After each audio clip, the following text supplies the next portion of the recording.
Welcome, everyone. I'm Susan Yackee, the director of the Follette School of Public Affairs, and I'm delighted to be moderating our event tonight, which is co-sponsored by the Wisconsin Historical Society Press. Before doing so, I want to quickly take this opportunity to introduce you to our school. Many of you are already familiar with the Follette School, which is the home for public policy research and teaching on UW-Madison's campus. The Follette School is one of the top policy schools in the world. We educate graduate students in 2 professional master's programs, as well as UW-Madison undergraduate students in a brand new certificate in public policy program. At present, our school is experiencing a lot of growth, doubling the size of our faculty and over doubling the number of students that we serve, all within the last year or so.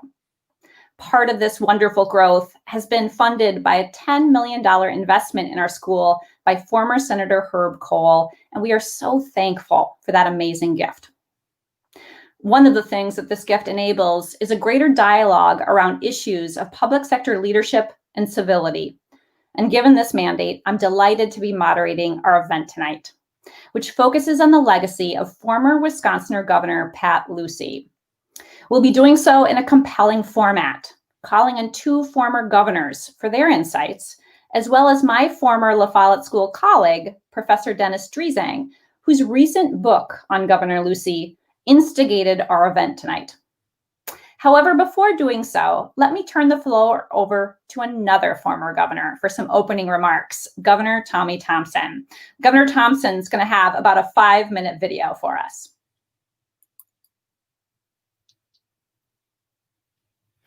Good evening. I am so very pleased to have been invited to say a few words at this special event, honoring my departed friend and former governor, Patrick J. Lucey.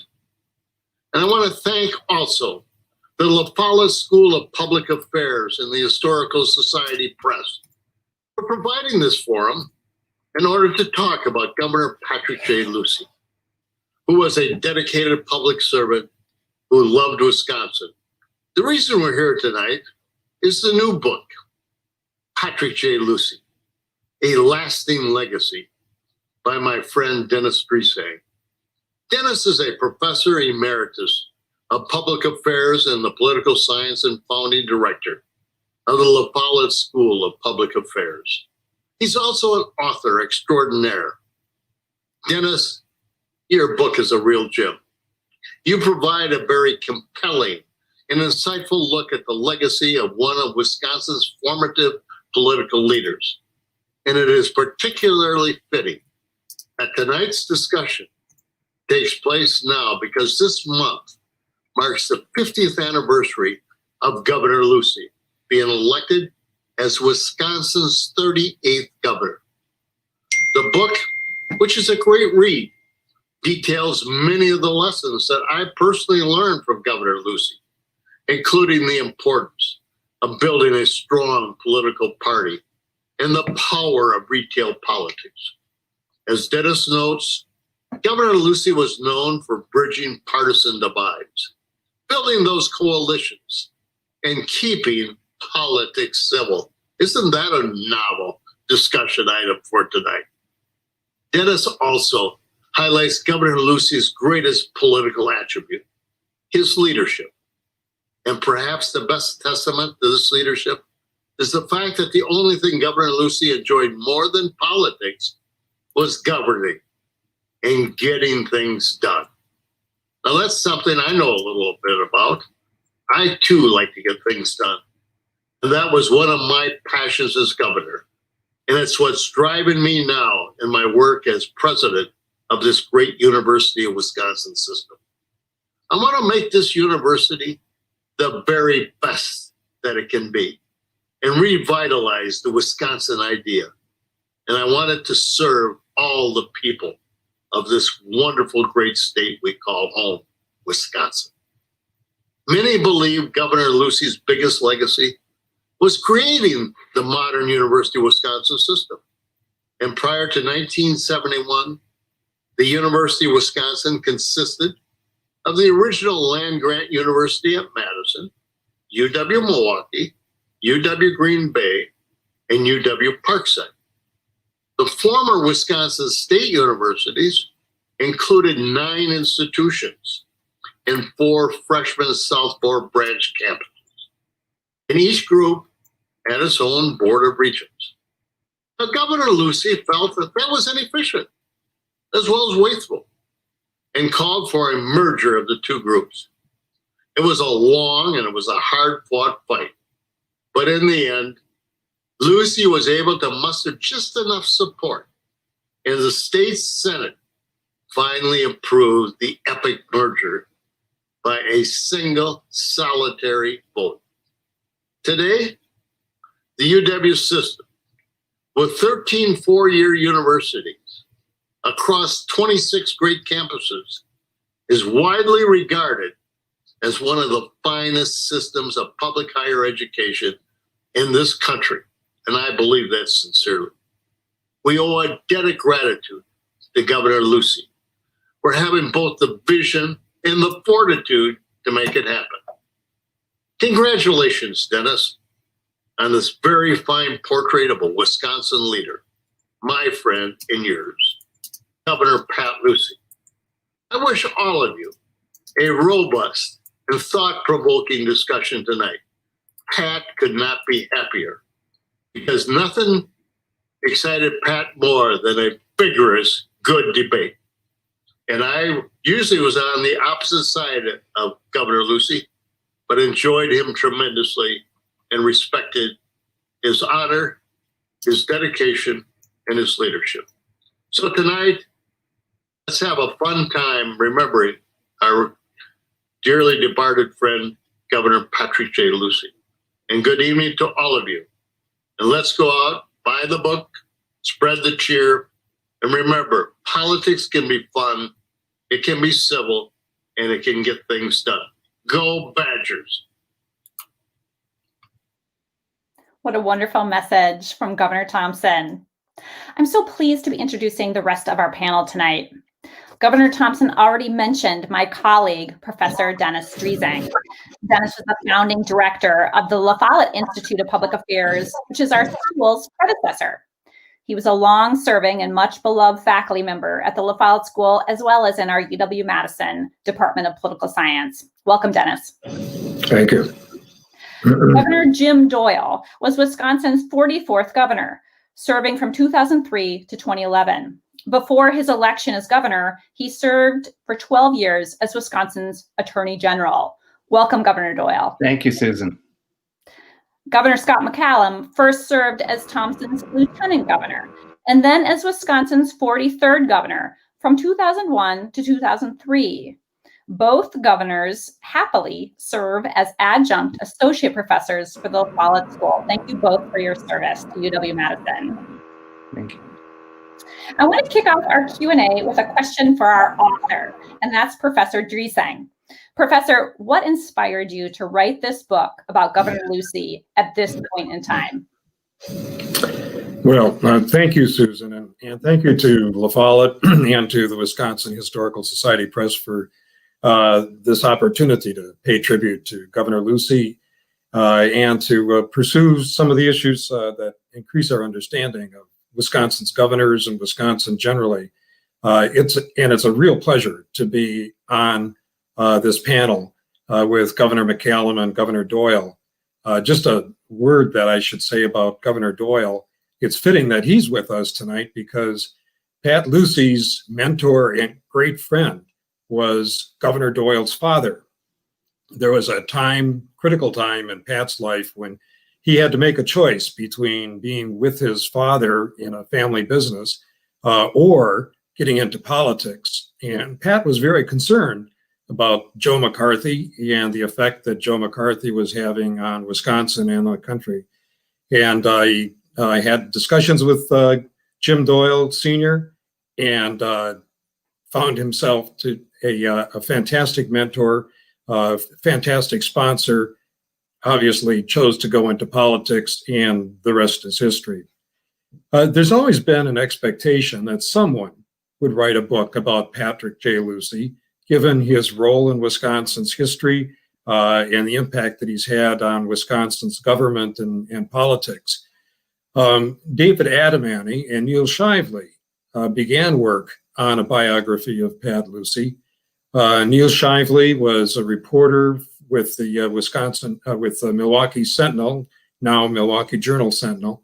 And he unfortunately died before he was able to get too far into the work. He did collect some very valuable material, but died actually in 2014, 4 months after Pat Lucey died. The material that Neil had got shipped to David Adamany, who was also working on a biography of Pat Lucey. And David received Neil's material, added it to his own, and unfortunately, David died. In fact, he died November 10th in 2016, so almost 4 years ago from this very day. David's sister, Doreen, assembled a group of people to determine who might pursue the project. I think that their main criteria was to pick somebody who was healthy. In any case, I was approached and I was delighted to have the opportunity. And I'm not all that superstitious, so I went ahead and I received the more than 26 boxes of material that David had and proceeded over a little over 2-year period to conduct 42 interviews and spend lots and lots of time in the archives. It was a challenging project, but it was super enjoyable. I really, really enjoyed it. Governor Doyle, I want to bring in you to this conversation. I know you've recently finished the book and you're very intimately aware and knew Governor Lucey, very closely. What are some of your reactions to Dennis's work? Well, I'm very thankful for it. First, it's a great book. It's well written. It flows easily. For me, it was a trip down memory lane. There was a lot of discussion about my father and Pat Lucey. And I think it does really demonstrate what an incredible life this person led. In some ways, it was really, I think, a tale of the 20th century. Somebody who was a shopkeeper in a rural Southwest Wisconsin county that goes on to become the friend of John F. Kennedy, the governor of Wisconsin, the ambassador to Mexico, and a very, very sophisticated and successful career. One other thing that came through that just meant a lot to me is there is a long list of Pat Lucey's accomplishments, and we'll talk about some of those tonight. I remember him as a boy. He was ever present in our family. My father and he were best friends and often inseparable for a number of years. He was the campaign manager for my father when my father ran for governor in 1954 and lost. And would joke later, this is in the book, that Pat Lucey was approached many years later in New York at a very fancy party by a woman who had known my father earlier and said, "Whatever happened to Jim Doyle? We all thought he was going to become president of the United States." And as Pat told the story, without cracking a smile, he looked at her and he said, "Some dumb son of a bitch ran his campaign in Wisconsin," and that was the end of his political career. So that was the kind of humor Pat Lucey had. He's my sister's godfather, so he's very close. But I really want to emphasize something that's in this book that I think is so critical to understanding Pat Lucey. This was just a wonderful, warm, thoughtful person. And I benefited greatly in my career from my knowing him. I remember going to him when I was first going to run for state attorney general, my first statewide race. And I sat down with him and he just broke into this big, warm kind of uncle kind of smile about it.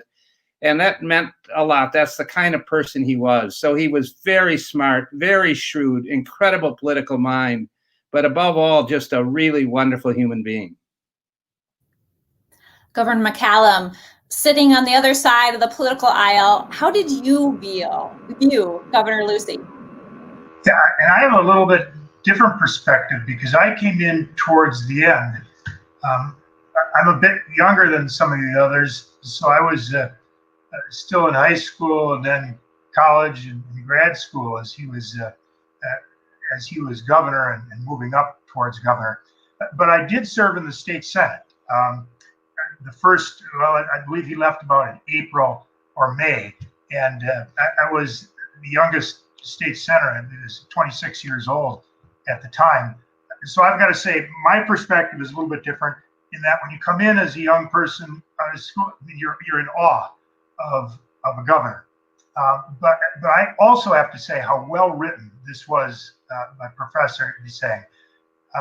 Just the names that came up, we were sharing before this program started, just his relationship and his involvement with the Kennedy family, and the race with what was known as the third senator of Wisconsin, Hubert Humphrey, at the time, who, after losing his presidential race, went back and taught at Macalester College, where I had him as an instructor for his class. And had things turned out a bit differently, may have ended up working with some of the contacts that he suggested that I work with in going into, he thought I ought to go into politics. But seeing some of the other names and the history of this was very, very interesting, very intriguing. And obviously, again, as a young person, you look up to somebody like this. I did get to know him because, as Governor Doyle knows, there's the Governor's Club that used to be much friendlier between parties. And the one thing I did think is Governor Lucey was well liked in the legislature on both sides. I mean, people wanted to work against him, but Professor, you mentioned Bob Knowles quite a bit, and some of the people that would cross the lines, and it wasn't quite as partisan among everybody in those days. So this is a great chance for me to ask our audience members to share their questions for our panel. They can do so at gov.wisc.edu/govlucy. And I'm going to be asking as many of those questions as I can. In fact, several of our audience members sent questions in advance of our time together tonight. One of our audience members, Julia, asks, can you comment on whether and how the authority and role of the Wisconsin governor as a policymaker has changed over time, in particular since Governor Lucey's time in office? And I'll start with you, Governor McCallum. Do you think the governor's policymaking authority has changed over time when you think back to Governor Lucey and when you were a young buck in the state legislature? Yeah, it has in some respects, but there are also some external things that impact the authority considerably. And it's not time dependent. As an example, and you can see it presidentially, when I was governor, I had a very strong Democrat leader in Chuck Paula in the Senate, and I think everybody would admit, very partisan and very political. And on the Republican side, had a very conservative, partisan, aggressive political speaker in Scott Jensen. And one of the big stories when I was governor is I was able to get them in my office at the same time for a discussion. That's how much animosity they have. So that in itself creates a different dynamic than if you've got the same party in office and the type of leadership you have. Fortunately for me, I think I had a pretty good relationship with people on both sides of the aisle. And hadn't been as partisan when I was in the state Senate. But the authority itself really does what you can do in policymaking changes probably more so because of who's in the legislature, the players. Now, that being said, clearly the rulemaking authority, the ability to have executive orders, just as we've seen nationally, has strengthened beyond what occurred 50 years ago. How about you, Governor Doyle? Are you seeing changes in the role and the authority of the governor since Governor Lucey's time in office? Yes, and I think Dennis really points out in the book how Pat Lucey in many ways is who led that. There's a fair amount of discussion about what it was with his predecessor, Warren Knowles, who was a very well-liked, affable, I was a high school kid at the time, so I don't know that my opinions meant that much, but people liked him. But he took this position that Dennis talks about saying his role as governor will be to have the law come to him, and then he'll decide whether to sign it or veto it. Pat Lucey changed that dramatically, in which he's the one that really set the agenda. And I think that's been true ever since. So the governor in Wisconsin, the other thing Pat Lucey did, two other things, was he formed a cabinet form of government in Wisconsin. So now the governor appoints there are a few still left over, education, veterans affairs, but mostly the governor appoints and really leads the whole executive branch. We have a unified executive branch as opposed to what existed before Pat Lucey. So the governor has the authority of all of that. And then the governor really does set the agenda.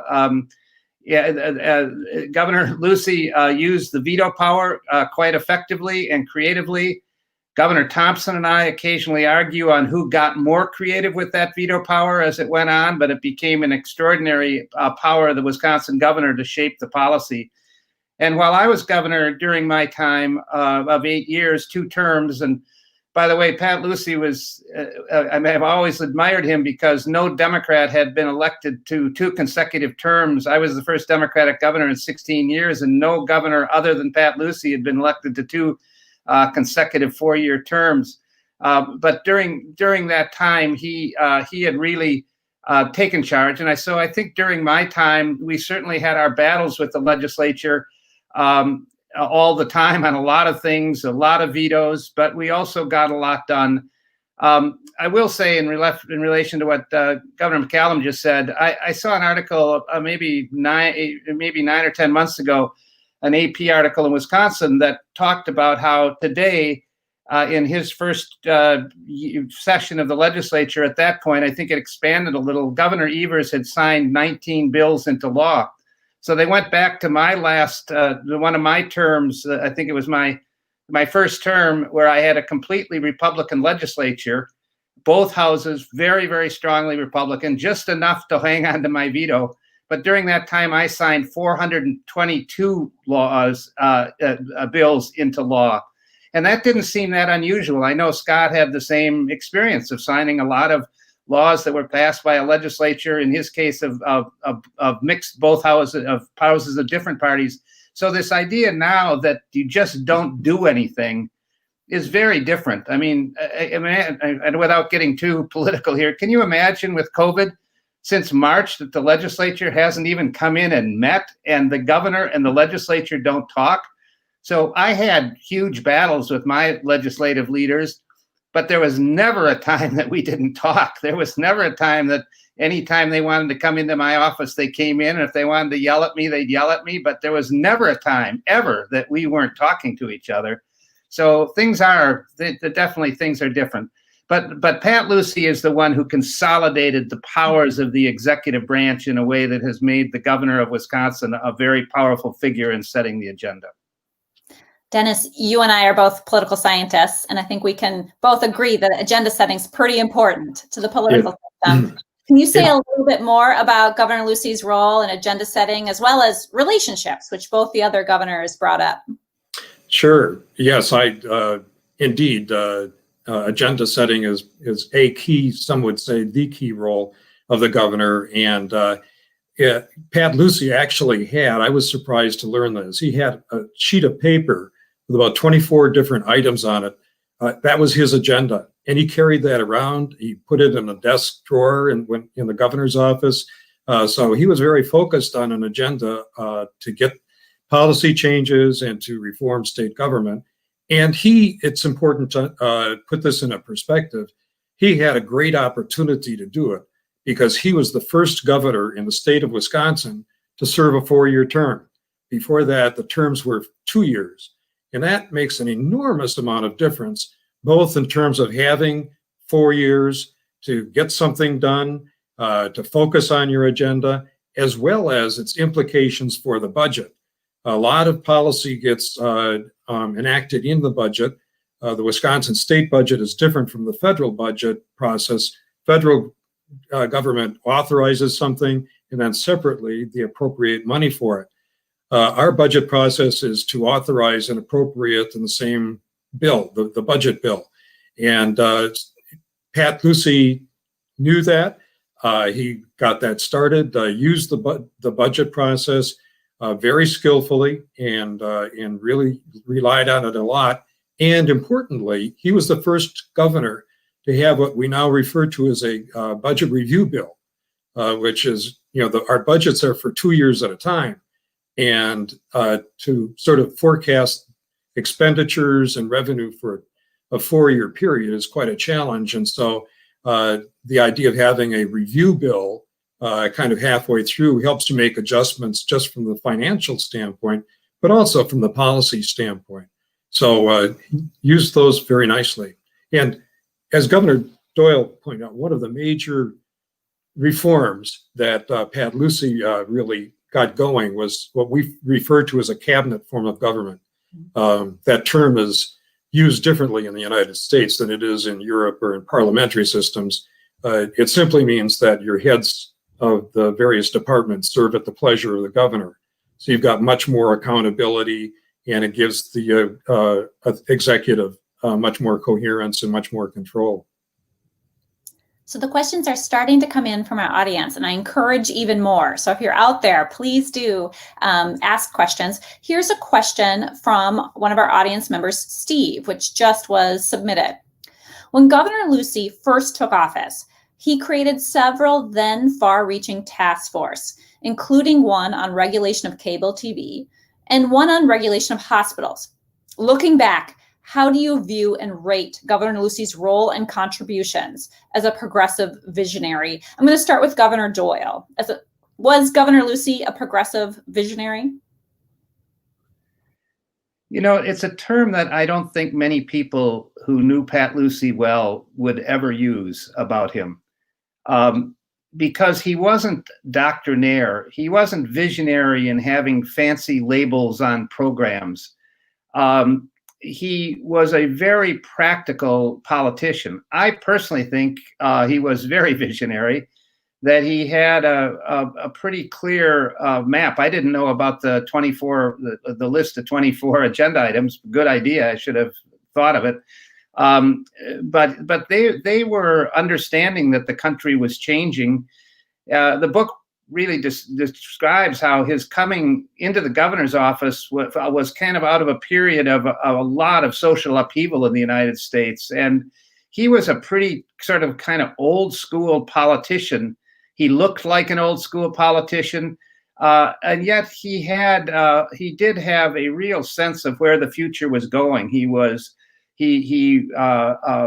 put women in important positions. He appointed the first woman justice to the Wisconsin Supreme Court.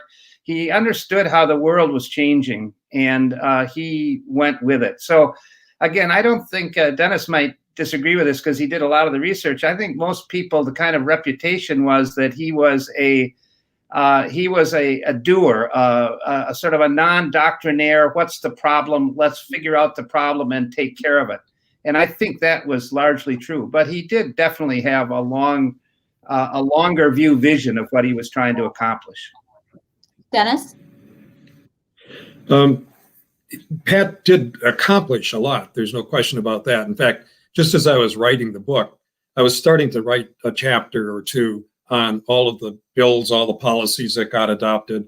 And quite frankly, it got a bit, the style of it just was putting me off. As nobody's going to want to read all that. That's just not, it's just like a list. So I ended up indeed listing it in the appendix, talking about some of the major issues. I think that a couple of comments that sort of relate to the issue of being a visionary. One is we often think of the visionary as being charismatic. I don't think anybody ever accused Pat Lucey of being charismatic. He himself would not put himself in a charismatic kind of category.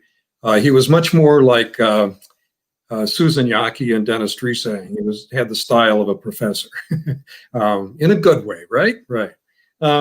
But the other thing is that he really did use these task forces. The question starts out talking about task forces.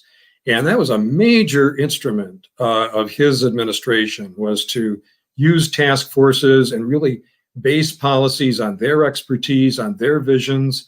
use these task forces for ideas and in a serious way. I mean, sometimes task forces are put together symbolically just to say, oh, I'm interested in this particular problem. But a lot of his task forces, in his first year, he had over 40 task forces. And the only task force that really went off the rails was the one on prison reform.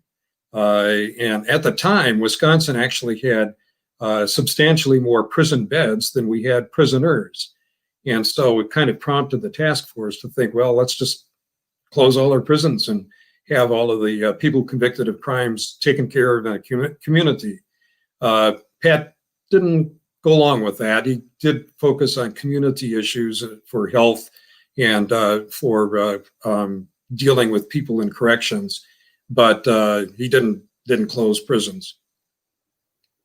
Governor McCallum, I want to turn to you next. And when you think back about Governor Lucey, some of his lasting policies, some of the accomplishments that are still with us today that helped Wisconsin move forward, what are some of those accomplishments that come to your mind first?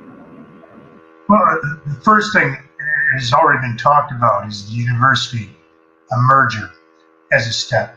But in reading the book, I think there's something even more lasting. It's beyond strictly just policy.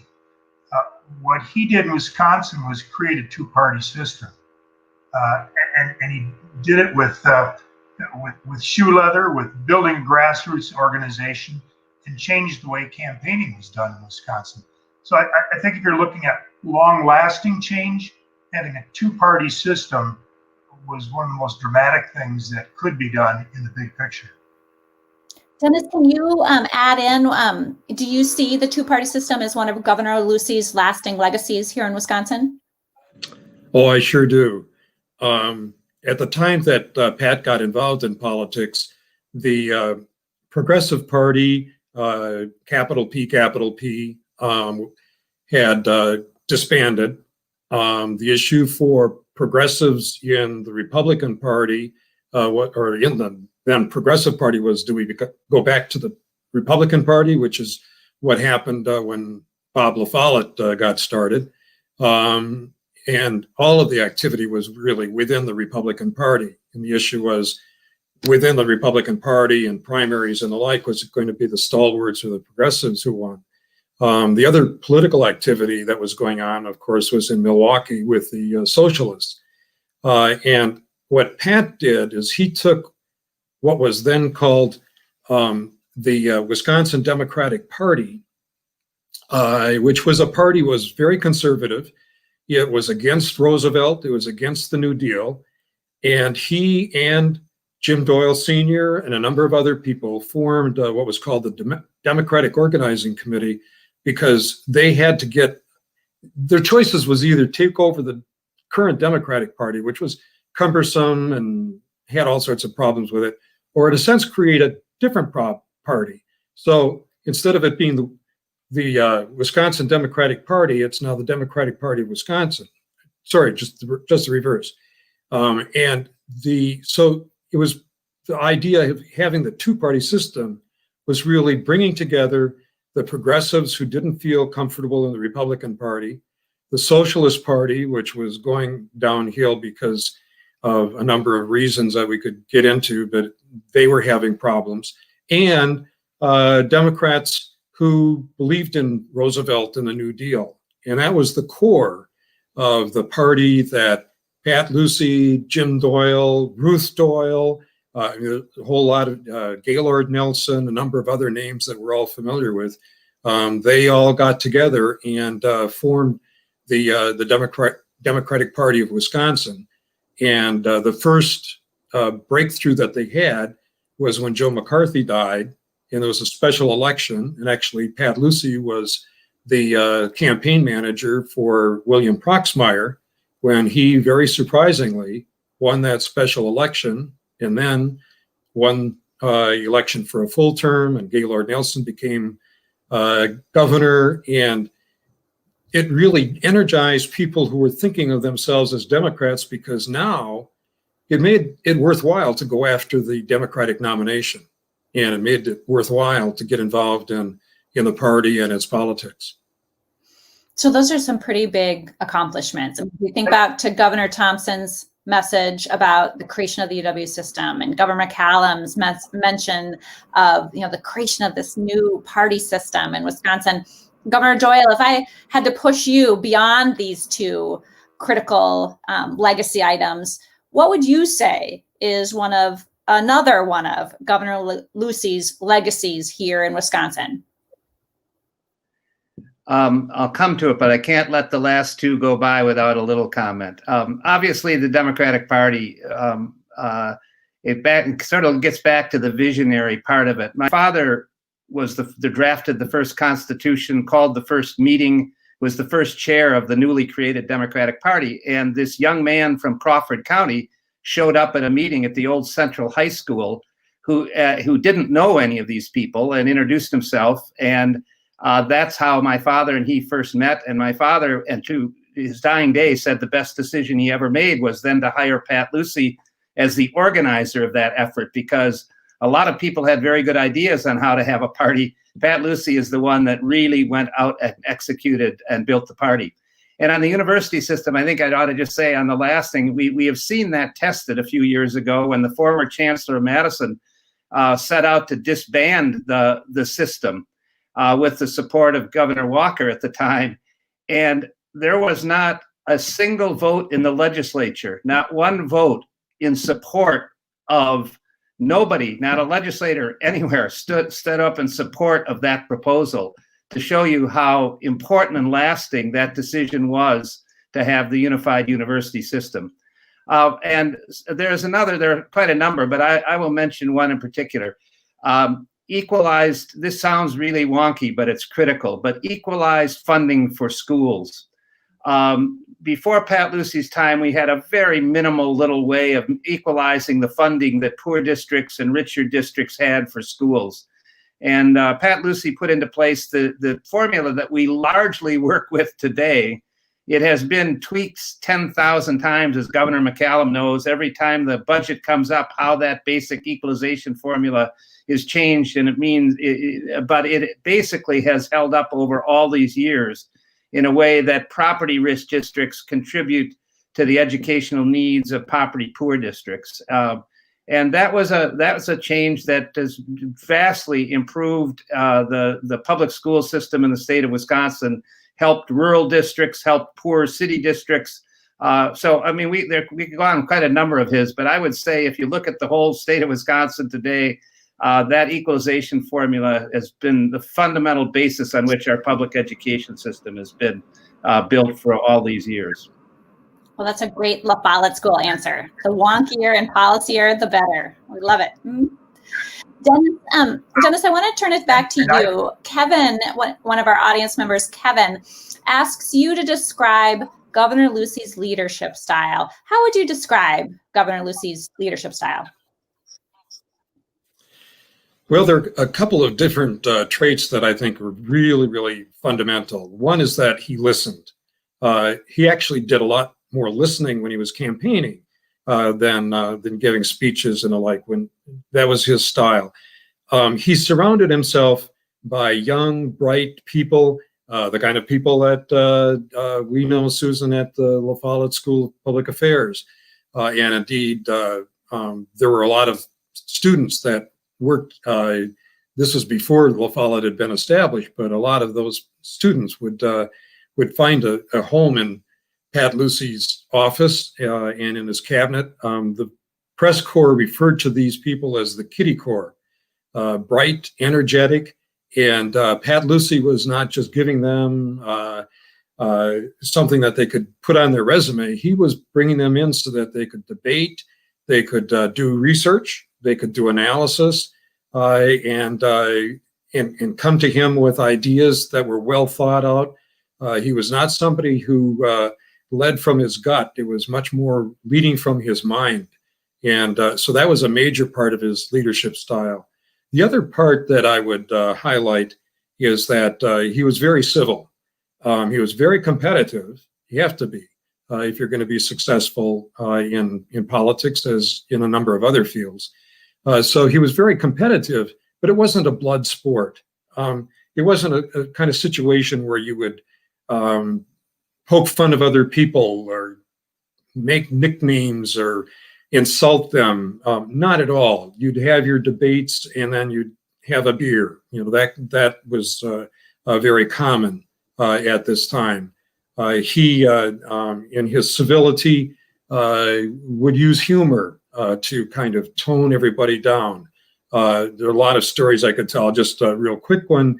He was campaigning and in a small town in Wisconsin, and one person came up to him and just started yelling and screaming how he was never going to support Pat Lucey for re-election, and Pat Lucey was really the worst thing that happened to Wisconsin, and on and on. And he took a breath, and Pat turned to Jim Wood, his campaign manager at the time, and said to him, mark that person down as undecided. And, it's sort of like, where do you go from that? So rather than yelling back, it was sort of, you use a little humor, lower the temperature. Come on, we can get along. Governor McCallum, one of our audience members asked, could somebody like Pat Lucey get elected today? Knowing what we know from what Dennis just said about his leadership style and the way he governed, could someone like Governor Lucey be elected governor of Wisconsin today? Yes, and partially because he was able, as Governor Doyle said, he was able to see some of the trends and anticipate them and make decisions based on that. And I suspect he would see what is going on now. I will say some of us may think it would be refreshing. We didn't touch on one of the other areas that I thought was so good for the state and carried on for a number of years, of these bipartisan commissions. When he put the commissions together, the task forces, they were quite often bipartisan, which not only came up with good ideas, but already created that aura of having support by the time that the measures would go to the legislature, created a base. So that type of thing would serve, I would think, would serve people well nowadays if they were willing to take the risk to become bipartisan. How about you, Governor Doyle? I agree with Scott. I mean, Pat Lucey was as shrewd a political mind as Wisconsin has ever seen, and he would have figured out a way. I mean, if you had to do it by raising a ton of money now and making sure you were on television, he'd raise a ton of money and be on television. If it's now social media and you got to figure out how to reach very, very micro-targeted voters, he'd figure out a way to do it. He created kind of modern politics of the time, and he would recreate those now. He really was devoted, and I mean this in not a bad way, because he was, as Dennis points out in the book, is there a very honest and principled person. But he was focused on winning. He would tell me, look, we talked about re-election, because he was really into that right away about how important that was. And he would just say, and back to the 4-year term, he remember him telling me, do everything hard you have to do right now, because people aren't going to remember it 3 years from now. And remember, all you need 3 years from now is 1 vote more than your opponent has. So he was a really shrewd, pretty hard-nosed politician, and he would have figured out a way. But I also agree with, I want to emphasize with Scott, he would have, this idea that the other side is the total enemy would not have been part of his way of seeing the world. He grew up in small towns surrounded by a lot of Republicans. He knew the people who were on the other side were not evil, mean, wicked people. They had a different political view than he did. And that really was part of everything that he did. And he had a fabulous sense of humor, which I think has come through here a number of times in Dennis's story. He could disarm almost any room with a little Irish joke and a smile. And he was great at that. One of our audience members and also a La Follette School grad, Jason, asks, what aspects of the Lucey era have a chance to reemerge in our modern era, and why? So again, what aspects of the Lucey era have a chance to reemerge in our modern era, and why? Dennis, I want you to take this one first. From your perspective as the author of this, amazing biography, what are some of those aspects that are going to reemerge in our current era? Well, I think that one of the things that, and this may be very optimistic, but hey, let's go for it. I think civility is going to reemerge. I really do. I don't think people like the current kind of winner take all and tromp over your opponent and demonize them and the like. People don't like that, and there aren't very many people who are in government that really prize that and treasure that either. So I'm pretty optimistic that we're going to get over this kind of period. Wisconsin has not always been this way. Wisconsin used to be Minnesota nice. We can do that again, and that's what I'm looking forward to. Something that would reemerge. How about you, Governor McCallum? Can you see things from the time and that list of agenda items that Governor Lucey carried around in his pocket? Can you see some of those emerging in our modern era? Yeah, I was sitting listening to Professor Dresang in awe, and really appreciate the optimism. When I get optimistic, I think we've gone through worse as a country, including the partisanship. It used to be the newspapers that were extremist, and at least now we don't have legislators shooting at themselves, shooting each other, or stabbing each other in the congressional halls or the state capitol, which we have had in the history of this country. I don't know how we get back to it, particularly with social media, unless some people start to take some steps to reach out. And hopefully that can occur either nationally or in the state.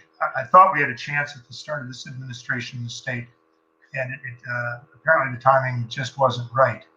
I agree that people in some sense want to go back, but I also see that there are some real stress points with both the Democrat Party nationally now, and I suspect will be with the Republican Party that have been kind of swept under the rug the past 4 years, when you have a president that veers away from some of the traditional Republican positions. So there are going to be stresses in both parties. I find it interesting how that's going to play out. How about you, Governor Doyle? I think only if we get rid of excessively gerrymandered legislative districts and congressional districts are we going to see some sense of civility come back.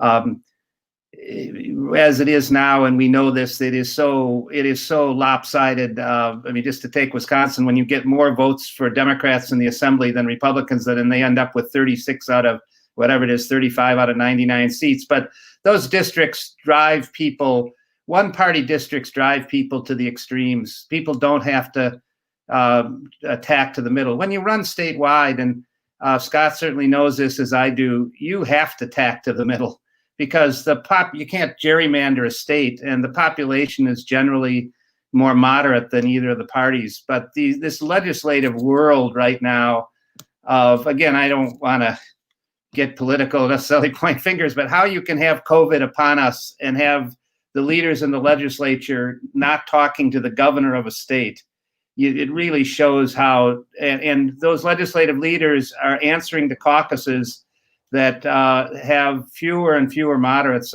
There were many moderates when I was kind of coming at the time this was all changing, but the big gerrymander happened right after I left. But Scott and I, we ran against each other. We were friends before it happened. We were friends after it happened. I knew how badly he wanted the office. He knew how badly I wanted it.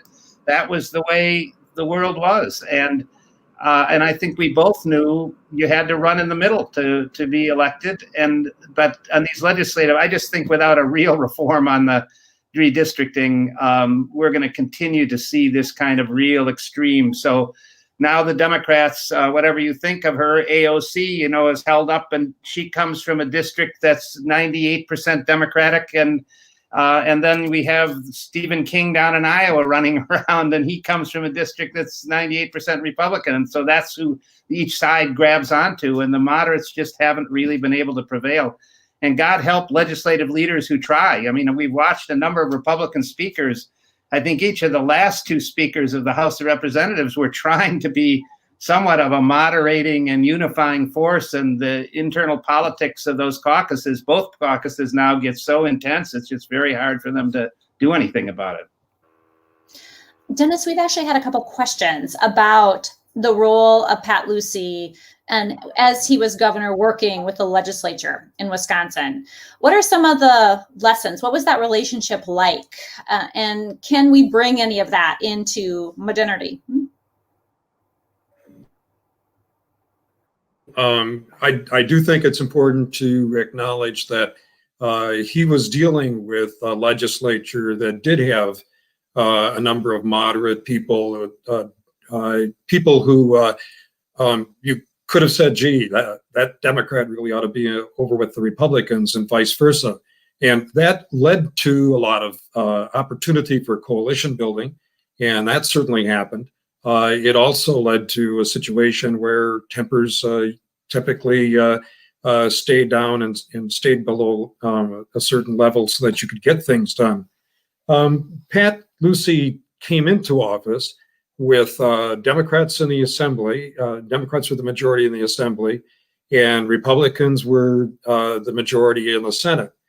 And the first thing that happened when he took office was that he passed the UW merger bill, which was very controversial. It was a big deal.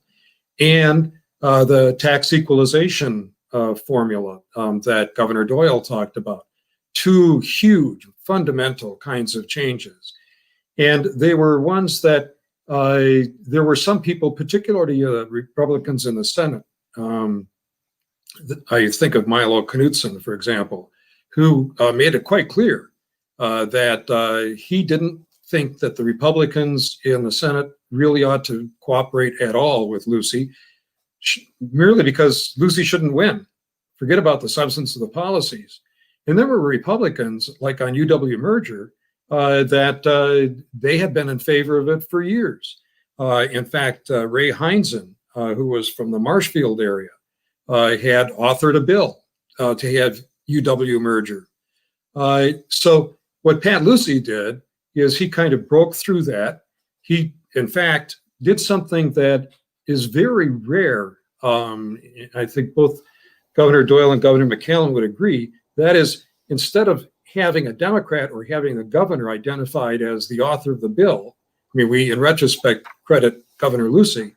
Ray Heinzen was the author of the bill. It was Ray Heinzen's bill, amended a bit, but it was Ray Heinzen's bill that got through and created the merged system of UW.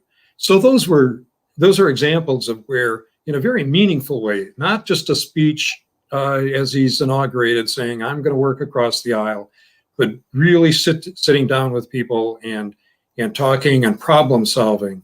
And that problem solving was really the major issue, and that's how he approached it. Pat Lucey did not get into what some politicians do, particularly governors or presidents, and that is bargaining. If you support this bill, you will get X, Y, Z. He felt very firmly that, boy, once you start going down that road, you're just opening it up, and it's always going to be that way. You're never going to really focus on substance the way you should. He was tempted to a number of times, and people knew that if they wanted something from the governor, they wanted the governor's support, that they should be mindful of how they're treating the governor's proposals.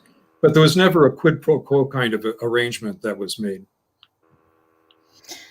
Governor McCallum, are there lessons learned there for young politicians out there in what Dennis just said, and that's in the style of Governor Lucey and his success? Well, I'm sure as Dennis is speaking, that Governor Doyle was thinking of specific incidents that I'm sure he's had, as have I, with legislators, and thinking back of having to get the budget through and needing to get the Republican votes who were unhappy that I had to negotiate with Democrats to get it through the Senate side. And one in particular who was very difficult. And I did suggest he could go his own way, but I may have to work with his opponent in the primary election the next time around. And, it's, sometimes you have to do things like that. But it also reminded me of when I first came into the state Senate. I had a longtime state senator come to me, and I was like I said, 26 years old, young, a lot of them were older, and said, McCallum, I can see things bother you about the legislature.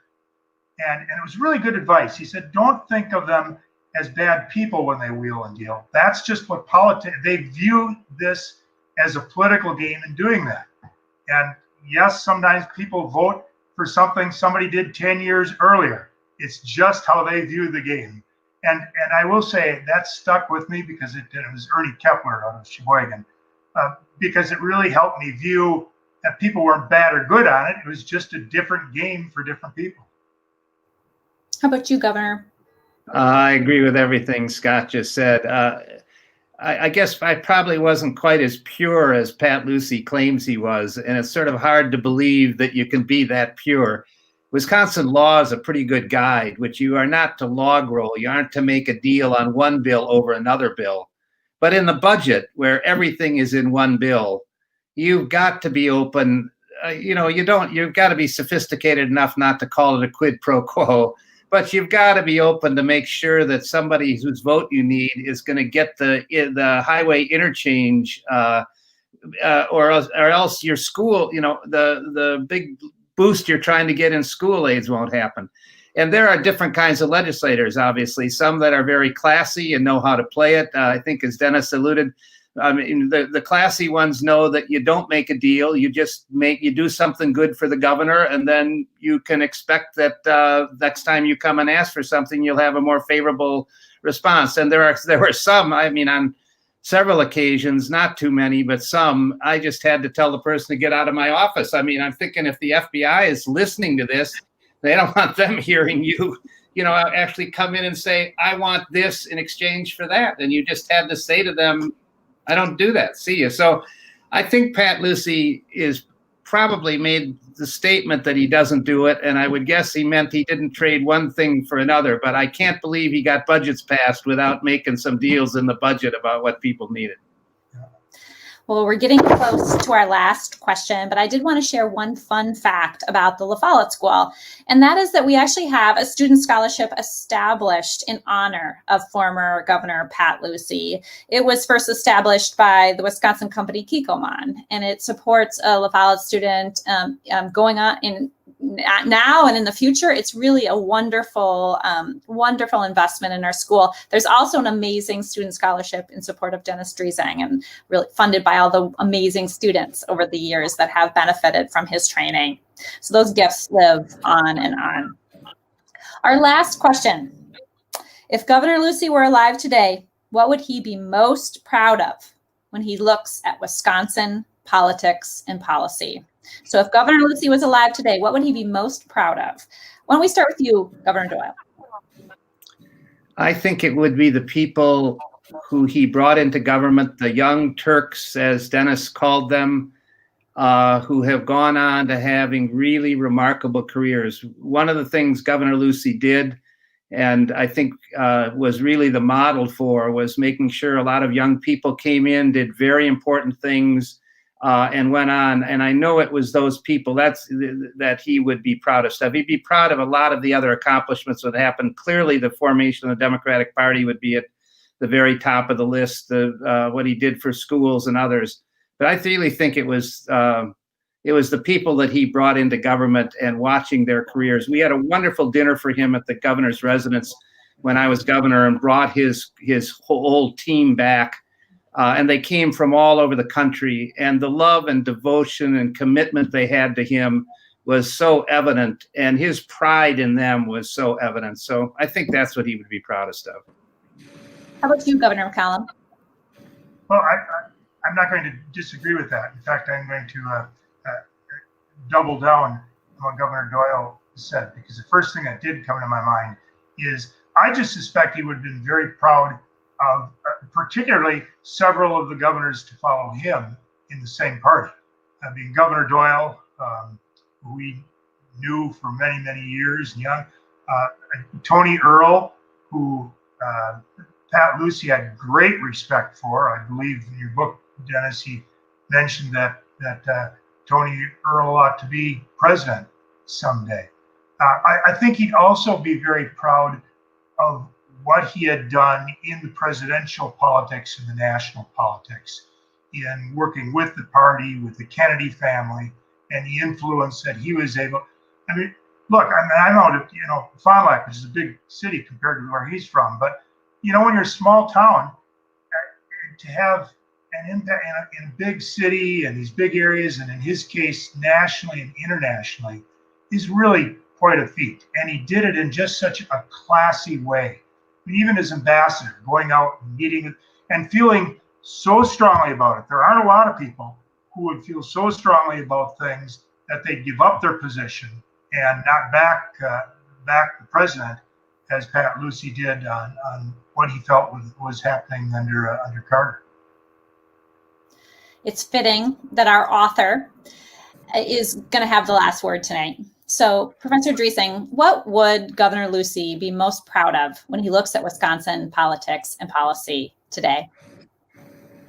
Well, I would reiterate what Governor McCallum and Governor Doyle said. And I think that one of the things that he would be super proud of, and I know that he, like in his oral histories and the like, would identify this, and that is the breakthroughs that are made in terms of people participating in politics.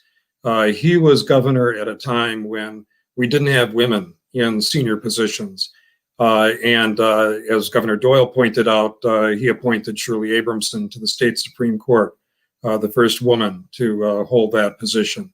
Val Phillips, the first African-American, was appointed as a judge in the Milwaukee area. Virginia Hart, I mean, I could go on, a number of people who were, number of women who were appointed to these positions. Likewise with a number of African-Americans, Matthew Holden, a number of people who held positions. But also with this, not just the breakthroughs there, but one of the things that he talked about, and I was reminded of this just in our last election, is that he was really proud of the work that was done to make voter registration as easy as it is in Wisconsin. It was Pat Lucey that innovated and had it so that we could have same-day registration and that you could get an absentee ballot without having to go through excuses or have affidavits. All you had to do was request it.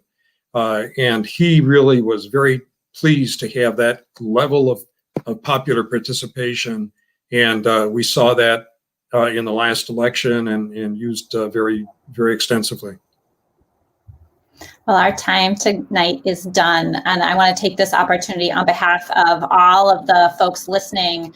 I learned a lot tonight. Governor McCallum, thank you. Governor Doyle, for your time, thank you. And Dennis Dresang, thank you for this amazing book and contribution to Wisconsin history, as well as Wisconsin politics and policy. We greatly appreciate it. On behalf of the Follette School, thanks for listening tonight. And please feel free to share the link with others who want to learn more about Governor Lucey's legacy. Bye.